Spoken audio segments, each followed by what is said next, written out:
Operating system attacks. When it comes to operating system attacks, the issue here is that many operating systems today include a very big number of services as well as ports that could be opened up that are activated by default. Now, the reason why that they're sometimes programmed this way is because, again, the operating system manufacturer is trying to make it easy as well as trying to make it fully featured. And again, anytime we get into, and this adds to complexity.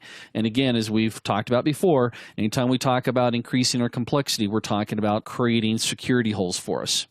So most of the time, attackers are actually looking for different ways to gain access to these known vulnerabilities based off the OS.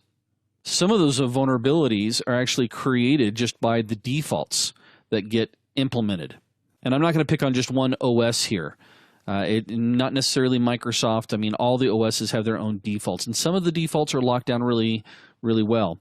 I always think it's kind of interesting that everybody always talks about how Microsoft isn't very secure. And I'll be honest with you, I should give you a full disclosure. I am a Microsoft trainer as well. And I always hear about people get upset by something called the UAC, which is that little pop-up that annoys the bejeebas out of every IT guy that comes up and says, are you sure you really want to do what you are about to do? Because you're going to make a modification to the registry, or you're going to be making a modification to a system file. And everyone always complains about that. Well, what's funny is that before it warned us about that, people complained that it was allowed.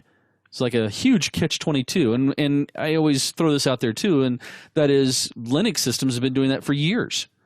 So in order for a ethical hacker or a security professional to protect themselves and the networks that they're working on, they have to keep up to date with the different types of exploits that are being discovered and methods that attackers are using, as well as they need to be monitoring their networks.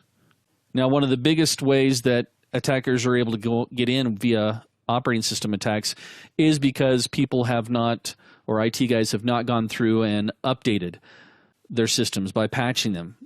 Patching and applying hot fixes is not necessarily easy depending on your infrastructure.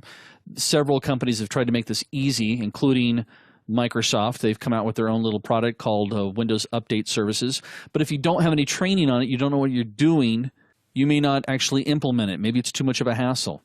Now, what I always tell people when they're dealing with a technology like Windows Server Update Services, I always tell them that you can go through and you can actually, through the interface, you can decide which patches and updates to apply.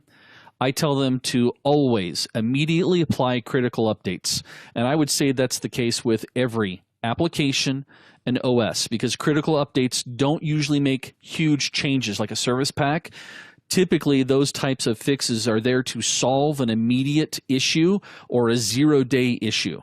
Now, some of these OS attacks can actually result in attackers implementing a buffer overflow attack, as well as exploiting network protocols and cracking passwords and possibly even breaking file system security.